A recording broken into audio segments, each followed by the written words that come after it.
Olá, meus queridos alunos do terceiro ano. Vamos para uma, uma aula. Vamos para uma nossa aula aqui de realismo. Bem, nós já vimos a respeito tanto do academicismo, né? Eu sou o professor Yanei Xavier e vamos falar hoje de realismo. Já vimos o academicismo, vimos também a respeito do romantismo e hoje o realismo. Mas antes de nós falarmos do realismo propriamente dito, vamos dar uma passadinha para ver como estava a arquitetura nessa época. Nós temos aqui a imagem do parlamento inglês, ok? O parlamento inglês, ele passou por vários problemas, né? De guerras, inclusive incêndios. E em 1835, os lords ingleses do parlamento fizeram um concurso para restaurar o parlamento inglês. Muito bem, dentro desse concurso estava dividido os lords. Alguns deles queriam que o parlamento inglês fosse feito aos moldes neoclássico renascentista. Outra parte do parlamento, né, dos lords, queria que fosse feito como a maioria dos prédios de antigamente, que utilizava muita arquitetura gótica. Muito bem, desse concurso, os vitoriosos desse concurso, um foi o Charles Barry. Charles Barry, ele era especialista em arquitetura renascentista. O outro foi o Augustus Pugin. O Pugin era especialista em arquitetura gótica. Quem ganhou esse concurso foi o Charles Barry. Ok, Charles Barry ganhou o concurso, mas logo ele chamou o seu amigo Pugin para fazer parte do projeto. Então, o Charles Barry ficou com a parte renascentista, ou seja, o elemento principal da arquitetura renascentista, que é a divisão de espaços. Então, os espaços internos do parlamento inglês foi feito aos moldes renascentistas do Charles Barry. Mas a fachada ficou cheia desses elementos, né? Inclusive as torres, de elementos góticos do Pugin. Ok? Então, eles uniram seus conhecimentos e nós temos essa beleza que é, até hoje, o parlamento inglês.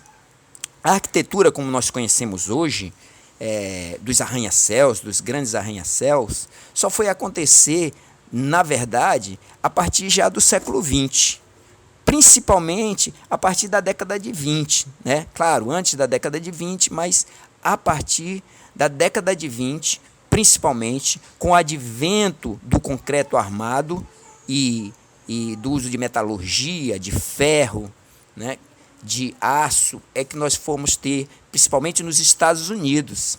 E esses arquitetos nos Estados Unidos, eles sofreram muita influência do Walter Gropius, né, que era de escola da Bauhaus. Bauhaus era uma escola alemã, principalmente no ano de 1919. A Bauhaus, ela era uma escola em que a engenharia pela primeira vez se une à arte, e essa união da arte com a engenharia gerou o que nós chamamos hoje de design. A origem do design, o designer, que era também conhecido na época como desenho industrial, né, de produção de produto, ele nasce principalmente com esses ideais da Bauhaus. E a Bauhaus, ela vai ser principalmente uma escola voltada para formas arquitetônicas inorgânicas. O que é uma forma inorgânica? É uma forma que não traça em suas formas as formas orgânicas, as formas dos animais vivos, dos seres vivos, né? Que é orgânica. Por exemplo, as formas orgânicas são arredondadas, como as mulheres são arredondadas, como, por exemplo, os animais possuem formas arredondadas. As formas inorgânicas são formas oriundas de minerais, como a pedra, como a rocha, e portanto, são formas que geram ângulos, né? Formas inorgânicas, ângulos de 90 graus. Então, por isso, o nosso arquiteto Oscar Niemeyer, em Brasília, ele dizia que um dos projetistas principais de Brasília, né, Oscar Niemeyer, e o urbanista Lúcio Costa, fizeram Brasília, mas o Oscar Niemeyer, ele dizia odiar a Bauhaus, porque o Oscar Niemeyer gostava muito de formas arredondadas, e a Bauhaus era ângulo de 90 graus, ok? Então, esses elementos da Bauhaus é que foram para os Estados Unidos, e com várias mudanças, é que com o advento do concreto armado, como eu já disse, a utilização do aço, ferro nas grandes construções, é que foi acontecer exatamente, nascer a arquitetura moderna como conhecemos hoje, uma arquitetura voltada principalmente para os grandes arranha-céus, ok? Aí sim, agora nós vamos para o realismo propriamente dito. O realismo, como o próprio nome diz, ele surge em conjunto uma nova forma de arte, ou, entre aspas, ciência, né? Que é a fotografia. A fotografia, ela surge, a primeira fotografia que se tem ideia é a vista da janela em Legras, em francês intitulado Point de vue de Gras. É uma imagem heliográfica, considerada a primeira fotografia permanente do mundo. Essa fotografia, em 2003, ela recebeu da revista Life, né, uma das honrarias de estar entre as 100 fotografias que mudaram o mundo. Essa fotografia aqui, ó, né, essa coisa aqui é o que se tem como notícia de ser a primeira fotografia, né? O seu autor, né, Niepce, o seu autor, ele fotografou a janela, o lado de fora da janela. Então, são as redondezas aqui em Legras, ok? Então, do lado de fora, ela já é bem antiga e por isso tem toda essa colocação. Então, voltando para cá, a fotografia que surge junto com o realismo, vai denotar exatamente como foi o realismo, tá? O realismo mostra a realidade como se vê, sem modificações. Ora, quando a fotografia surge, nasce, né, com as cores, com as formas nítidas, não cores ainda, a fotografia ela nasce, ela surge primeiro em preto e branco, mas suas formas nítidas, os detalhes bem colocados de uma fotografia, fez com que muita gente pensasse que a pintura ia deixar de existir. Mas os artistas, a gente vai ver em outro movimento, que é o impressionismo, a gente vai ver que os artistas arranjaram outra forma e até uma forma de representar de forma fotográfica a sua pintura. Mas aqui no realismo, os pintores realistas vão fazer exatamente como a fotografia. A fotografia ela congela o momento. E da mesma forma, é isso que os pintores realistas vão fazer, mostrar o momento, aquilo que eles estão vendo no momento, né? Aquilo que se vê no momento, no aqui, agora. O realismo, ele não vai se utilizar, né? Ele não vai se utilizar das imagens ilusórias, fantásticas, como do romantismo. Nós temos aqui a tela do Eugène Delacroix, A Liberdade Guiando o Povo. Nós vimos que no romantismo, o romantismo ele apregoou muito uma causa social, né? As lutas das revoluções, o povo e tudo mais, muito uma causa social. Mas o romantismo se utilizava de ideias do passado e até de coisas fantasiosas para gerar um glamour, para gerar um drama, né? Colocando uma categoria de clássica, uma categoria de muita glamour mesmo, de muito brilho, né? Ilusório, fantástico, utilizando aqui, por exemplo, figuras mitológicas da Grécia ou da Roma Antiga, né? Apesar de ser o romantismo, uma colocação ainda até que meio clássica, meio que academicista nesse sentido, né? Nesse sentido de demonstrar ilusões fantásticas para trazer um papel mais emotivo, mais emocional da figura. No entanto, no realismo, nós temos aqui uma tela do pintor realista Gustave Courbet, profundamente realista. Você vai ver que ele coloca como uma fotografia moças trabalhando com trigo. E realmente é isso que ele viu. É isso que ele estava vendo.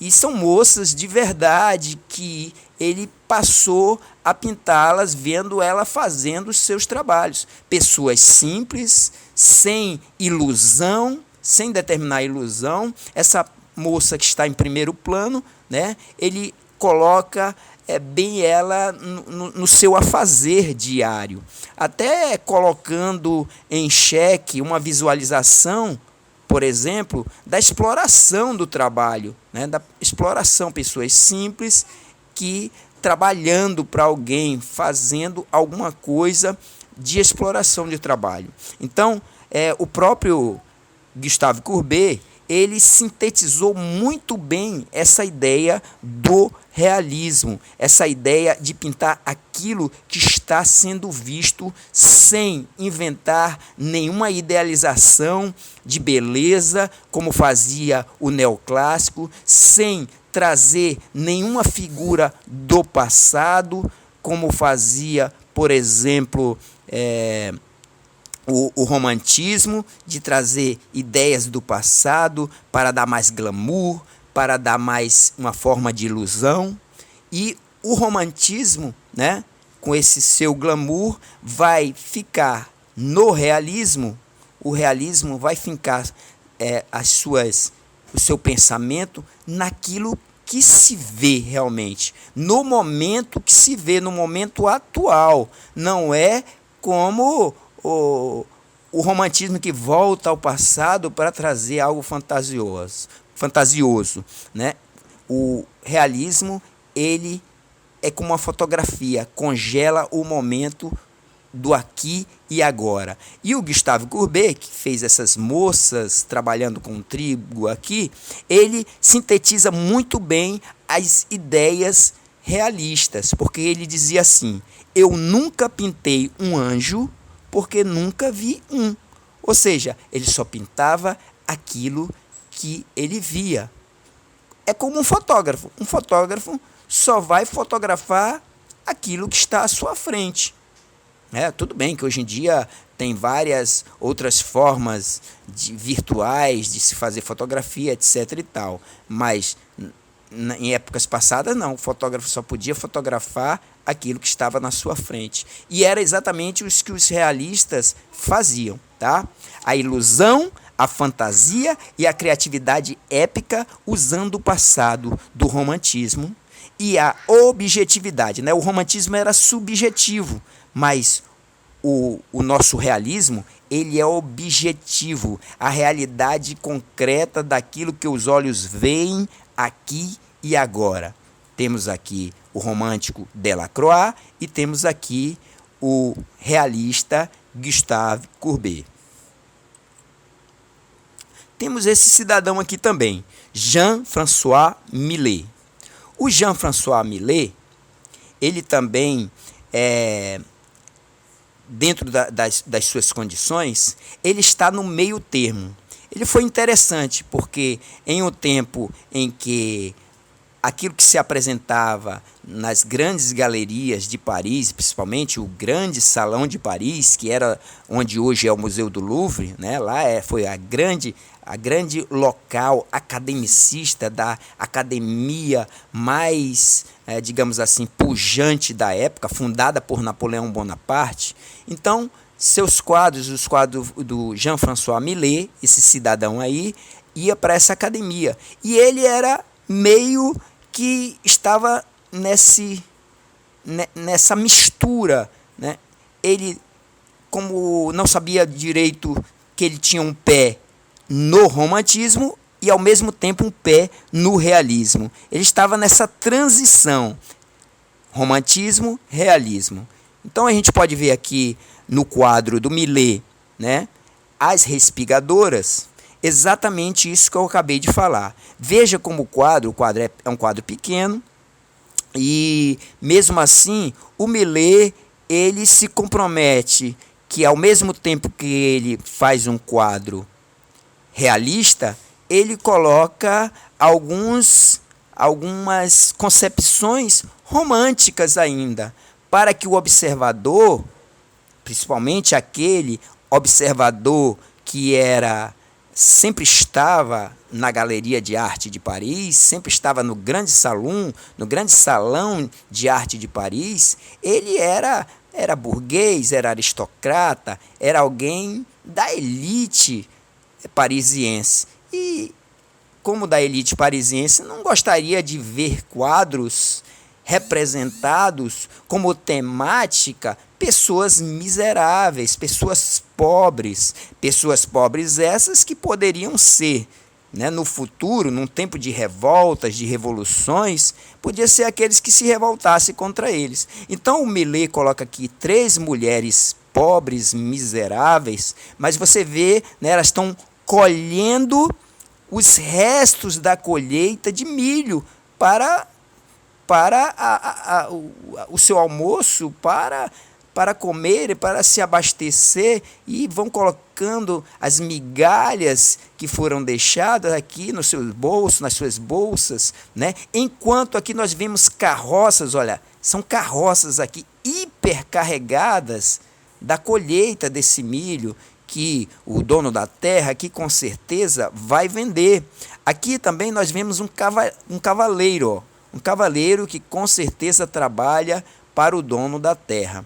Então veja bem, para um quadro realista, o Millet ele faz um eufemismo aqui, ele minimiza a situação dessas mulheres. Apesar de elas serem pobres, paupérrimas, elas não estão tão mal vestidas assim. Na verdade, essas roupas delas deviam ser roupas velhas, rasgadas, né, remendadas, e ele não faz para não gerar naqueles que iriam ver sua obra no Salão de Paris um asco. Eles não gostariam de ver isso, então ele põe uma característica ainda muito romântica, olha, uma linha do horizonte, aqui o céu, toda uma suavidade ainda, lembra? No neoclássico, a suavidade das pinceladas, as cores suaves, bem acadêmicas. Então, ele põe uma temática de mulheres pobres, é o real, que é a vida é dura, mas ao mesmo tempo ele faz como um eufemismo, ele minimiza a situação delas, né? Esse é o Millet. Outro quadro do Millet que demonstra também essa característica dele de estar em transição entre o romantismo e o realismo, né? Temos aqui o quadro Ângelus, de Millet, está lá no Museu d'Orsay, em Paris. E o Ângelus é aquele horário de 18 horas em que se parava, né, ou se para até hoje, né, os sinos das igrejas tocam, porque é a hora da Ave Maria.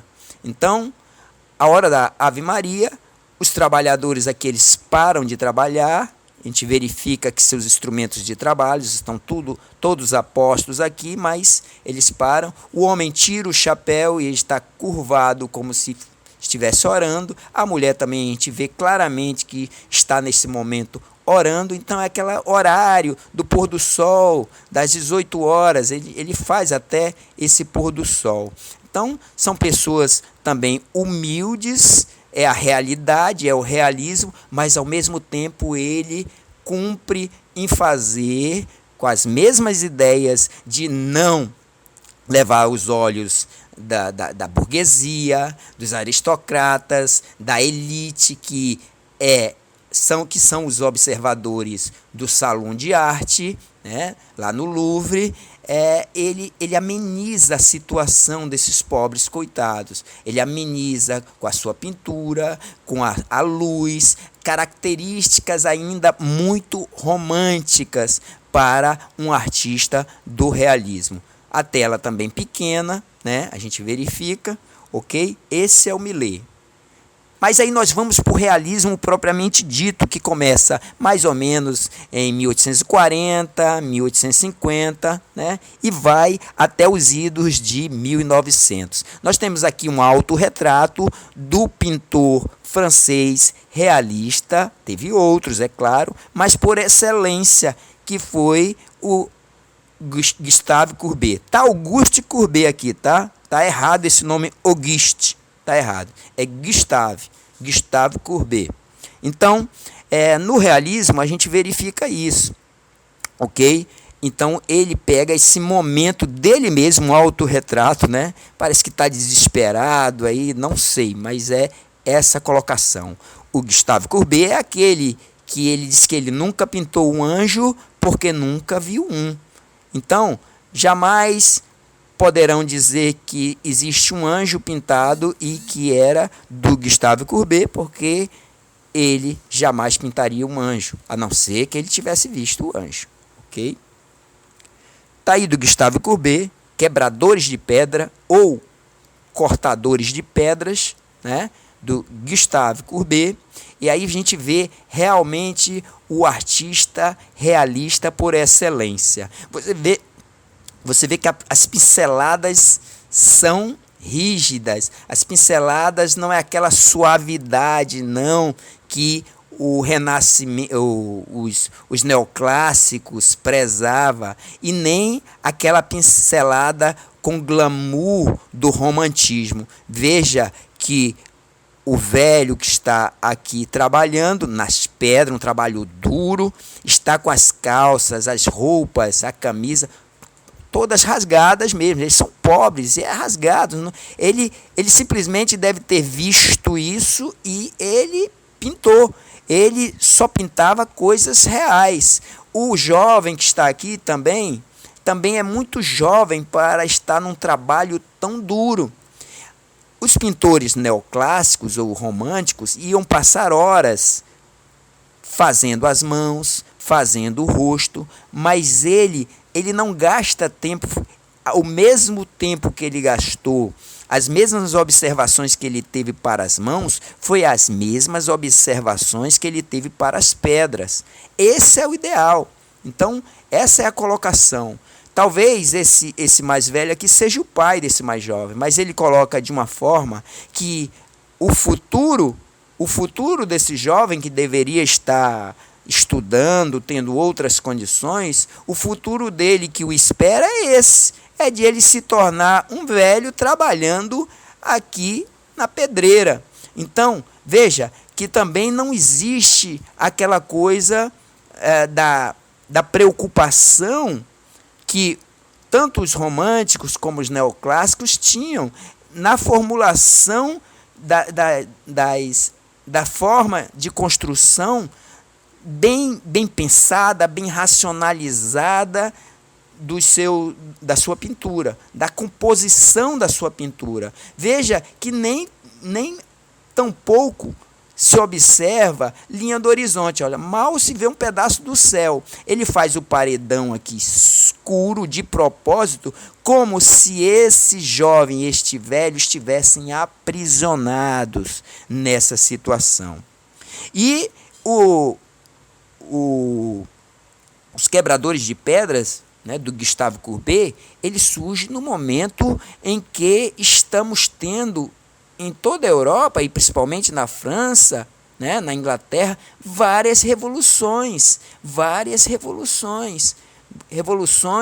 em que dizem, né, trabalhadores, univos, porque vocês estão sendo usados. Então, é exatamente isso que o Gustave Courbet ele coloca, sem aquele glamour, sem aquela coisa fantasiosa do romantismo, ok? Sem a fantasia do romantismo de transformar esse jovem e esse homem mais idoso em heróis, Não, a realidade é nua, a realidade é crua e a realidade é cruel, é pesada. E é só isso que ele quer repassar, aquilo que ele viu, da forma que ele viu e da forma que é e naquele momento, sem figuras fantasiosas, sem deuses do passado clássico, greco-romano, mas a realidade cruel da exploração do trabalho, até infantil aqui,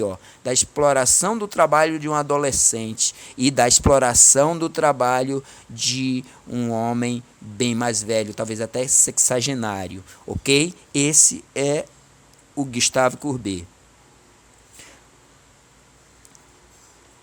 Temos aqui uma outra tela do Gustave Courbet, e essa é gigantesca, tá? Essa é gigantesca, olha, mede 3,15 metros por 6,60, né? 6,60 por 3,15 metros. O Gustave Courbet, então, ele fez essa tela gigantesca e como ele, acho que em 1949, ele já havia recebido lá do Salão de Paris uma medalha de ouro, ele não precisava ter autorização para ele fazer mostra dos seus quadros, porque naquele tempo só fazia mostra de seus quadros aqueles que os juízes, porque existiam juízes no Salão de Paris, né, na grande galeria de arte de Paris, juízes academicistas, neoclássicos, que diziam o que era arte, o que não era arte, quem era artista e quem não era artista, e que eles achavam que poderia demonstrar. Então ele podia colocar seus quadros sem nenhum problema, né? Mas o Gustave Courbet fez esse quadro enorme com uma temática diferente.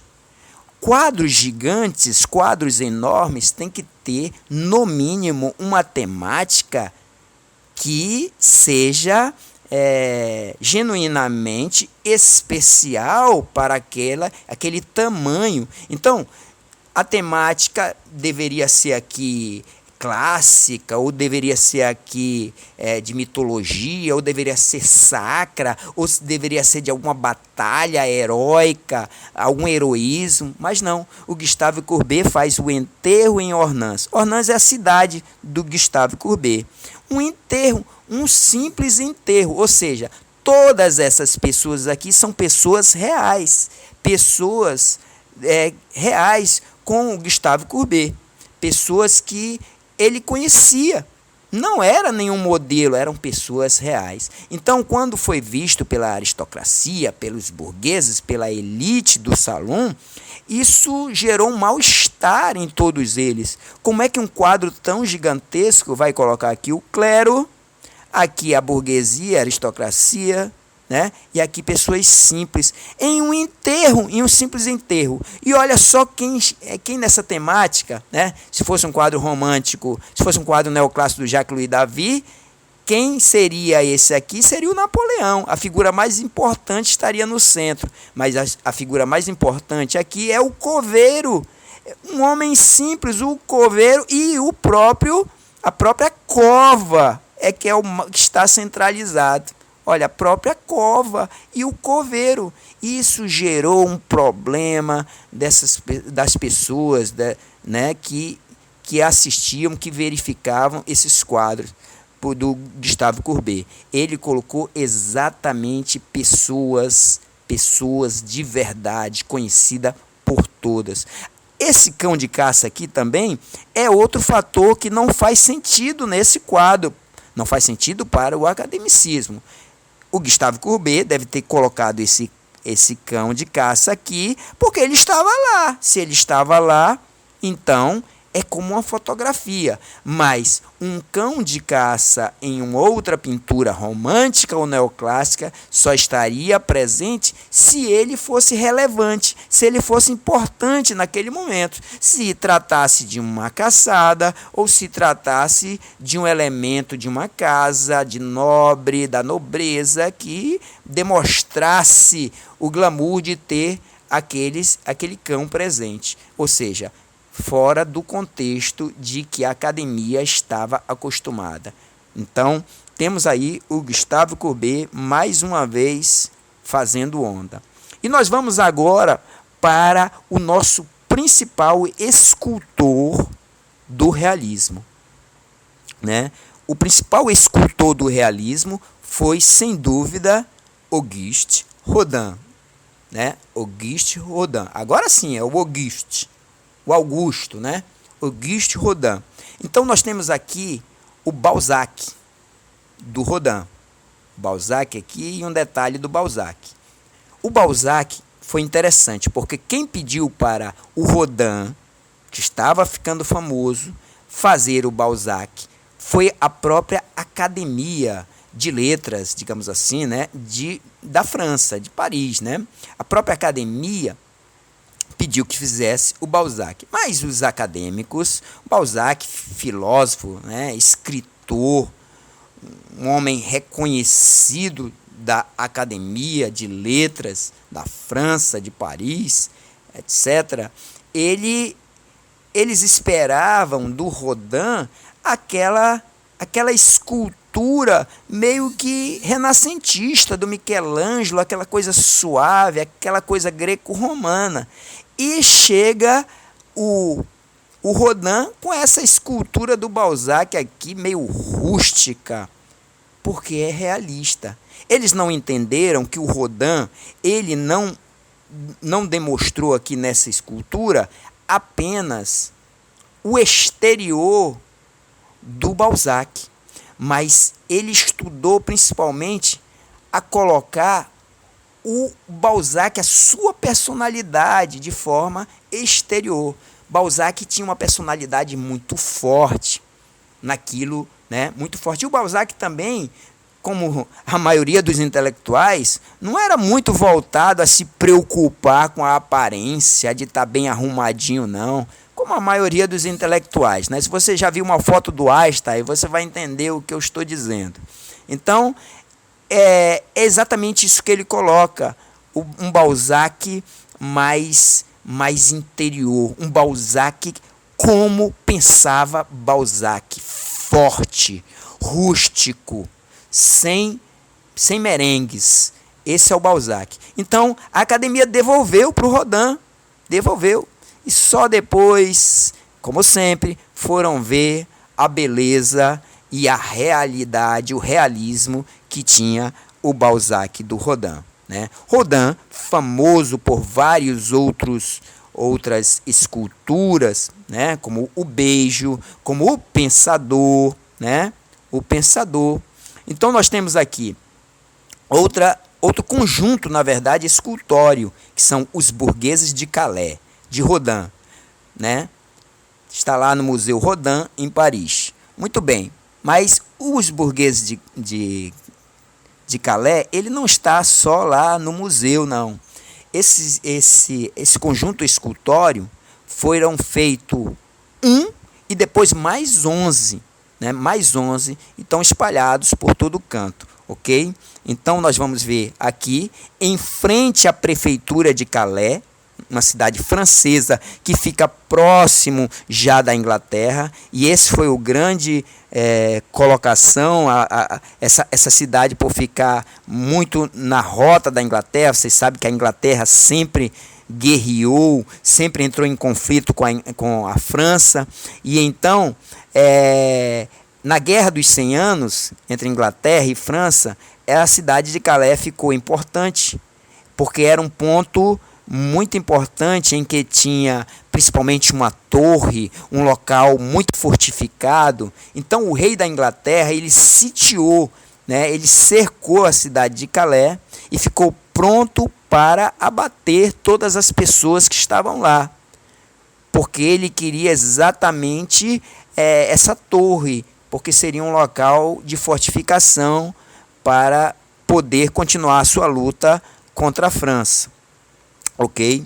Então, são 6 homens aqui, os burgueses de Calais, porque o rei inglês, se eu não me engano, Eduardo III, coisa assim, o rei da Inglaterra, ele disse o seguinte, que ele pouparia a morte de todos na cidade, desde que os homens mais influentes e mais ricos fossem até ele a pé, vestido de trapos, porque eles eram os homens mais ricos, vestido de trapos e amarrados com cordas, e com a chave da cidade da mão para entregar ao rei da Inglaterra. Então, esses 6 homens, eles mesmos, por decisão própria, eles foram e se sacrificaram. Foram até a cidade, né? Foram até o rei da Inglaterra e se entregaram.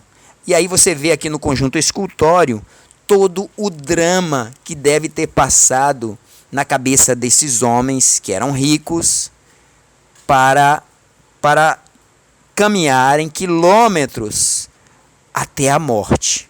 O interessante é que quando eles chegaram lá, o rei da Inglaterra ia matá-los, mas a rainha que estava esperando, a rainha da Inglaterra estava esperando uma criança, o filho do rei, e ela teve um presságio, um mau pensamento, que se o rei matasse esses homens que na verdade eram homens inocentes, poderia acontecer algo com o filho do rei e dela que iria nascer. Então, devido a isso, ao pedido da rainha da Inglaterra, os homens foram poupados. Ainda bem, né? Ainda bem. Nós temos aqui ainda o beijo, o famoso beijo de Rodin, ok? Você vê que o Rodin vai se utilizar de uma forma rústica. Esse até que parece um pouquinho com as obras de Michelangelo, mas você verifica que sempre é rústico, sempre formas inacabadas, né?